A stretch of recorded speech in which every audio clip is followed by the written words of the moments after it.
Now it's time to go into football conversation. 2026 FIFA World Cup tickets prices have surged to a record level and are on this resale platform for months, even before the kickoff, raising concerns over accessibility.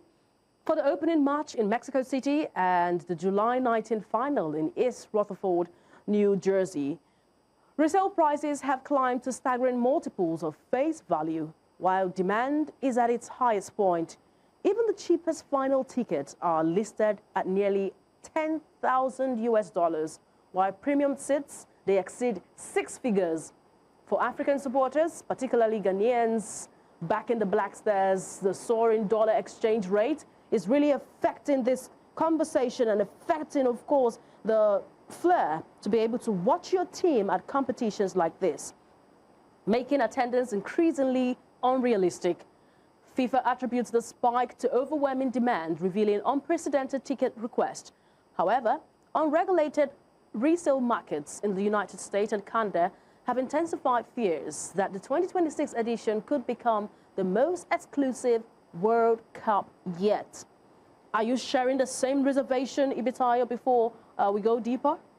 Definitely. I mean, the amounts being bandied out there is crazy. The average football fan wants to experience of watching a live football game, preferably each country if they qualify, and just enjoying the game. The expenses we hear, it's already going to eat into your pocket if you are going to flights. Okay. It's going to cost. Where you'd stay and cost of living, yes, it's going to be expensive. And it's going to run for a whole month. Right. It's going to definitely be the most expensive tickets in the history of the World Cup. But how expensive would the average fan be able to afford it, or would it only be for the rich of the rich?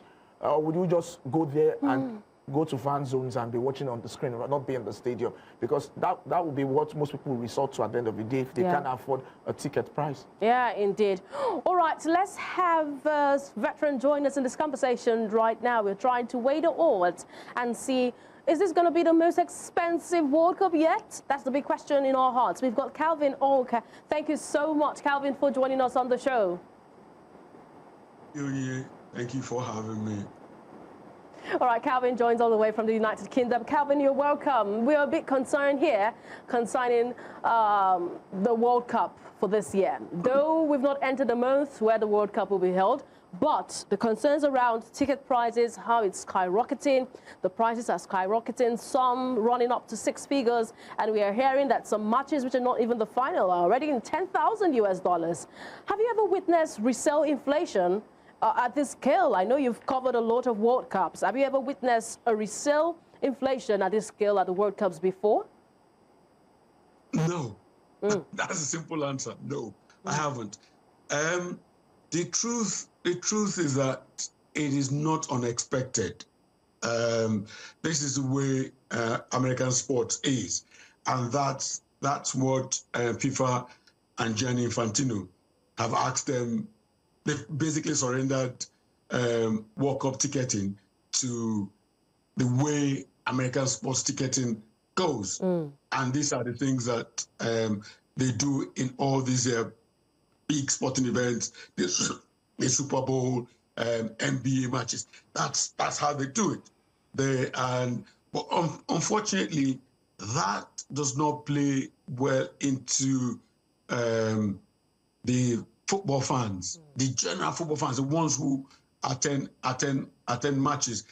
If you remember, we experienced the same thing at the Club World Cup in the last summer, which made them, in the end, they had to crash the prices, the ticket prices, because a lot of the matches, the stadiums were empty. So they are running the same risk of this happening, that a few days to some matches, they might have to crash the prices again. And as I was saying in the, I think I got his name right, that what the expense of even traveling to North America to start with, especially for fans from our part of the world, from Africa, going into North America to start with, and then you add such huge ticket prices, it would be a turn-off. And it would not surprise me if a lot of the stadiums, a lot of the matches are empty. All right, but Calvin, do you think that this FIFA's ticketing structure, does it adequately protect ordinary supporters? Because I'm a bit concerned about ordinary supporters right now. They are the ones who enjoy this particular match, because we cannot talk about the VIPs. The VIPs have a linear way to the stadiums to enjoy matches. But does this structure, this ticketing structure, does it protect those who love the game and are out for the game? No, it doesn't. Again, that's a very short answer. And I am, funny enough, in one of my WhatsApp groups this morning, somebody dropped a link about the rejection that he's gotten from applying for the ticket via the FIFA platforms, and they replied that they turned him down for the game that he applied for. So this is going to happen to a lot of people at the moment. But my advice to anybody who has a visa, who is able to travel to any of the countries, the United States, Canada, or Mexico, be patient. Get there. These prices will come down.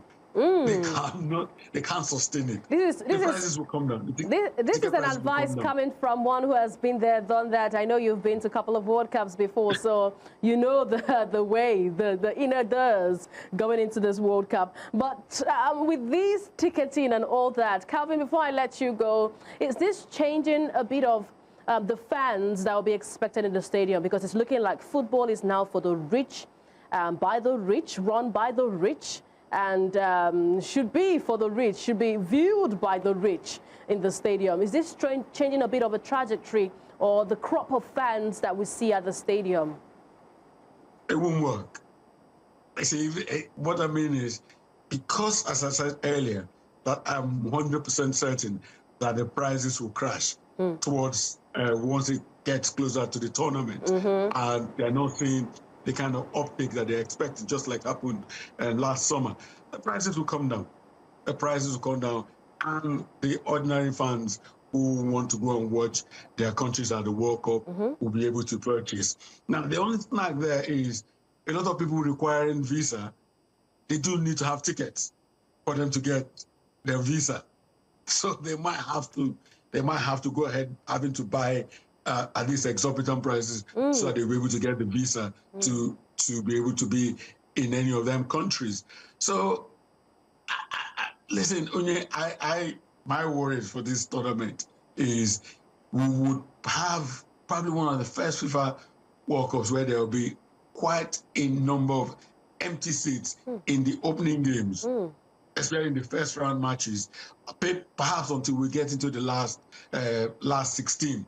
A lot of the stadiums will be empty because there's no, maybe because I'm using Nigeria as an example, but I don't feel the vibes currently. Maybe there's still plenty of time for the vibes to go on. But yes, I expect a lot of empty stadiums until we get into the round of 16 matches. Mr. Calvin, are you sure that that fever of not feeling the vibe is because we don't know yet if Nigeria would be at the World Cup? If you go test the polls, go test the polls of Ghanaian fans, go test the polls of Senegalese, Ivory Coast, go test your polls. You see that the fever is there. But we're still waiting for the verdict of FIFA. Are you optimistic about that verdict? We hear that February is when we'll hear whatever it is that FIFA has got against DR Congo or for DR Congo. The only reason why I have a small window of optimism is because there's still a playoff for next month. So that is the reason why I have a small window of optimism. But as long as that window exists, I will keep it. I'll keep it well open.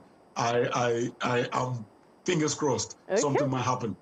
All right, we have our fingers crossed here in the studio too. Thank you so much to Calvin Onwuka, of course, the CEO of ACL Sport, and we appreciate your thoughts joining us all the way from the United Kingdom. We appreciate you. Thank you. All right, Vitayo, we've heard from the man who has been there, done that. He says, just take a chill pill. These ticket prices will crash. It will crash, indeed. It's spot on, though. It has to crash when the stadiums is empty. You can't. Football is not meant for those who are stoic and just sit up and be rich football is a passion. That's what sells football. Imagine watching an England fan and you don't see the English fans with their beer in hand, without shirts, screaming at the top of their voice. Imagine watching a South African game, not seeing Mama Africa with a paint. Mama Joy with, I mean, the colorful Africans. Imagine not seeing the vuvuzelas. Imagine, I can't. The Club World Cup was a ball for most part of it. We had to watch because apart from it being a job, I mean, it's football. I like watching football. But it just, something got sucked out of it in the early games because it just looked bland. Sometimes you want to either be in the viewing center where it's noisy or turn up your volume of your TV to hear the noise from the stadium. But you're watching from home, you're not getting any vibe from the stadium, and you can hear echoes. You can hear echoes of players and coaches shouting. It makes no sense. It's a typical feeling of what we get at the Women's African Cup of Nations. Yeah, exactly. So realistically, they have to drop the price. All right. Okay. We'll wait and see what FIFA will do. The ball is in their court right now. Whatever next step they have to make that first.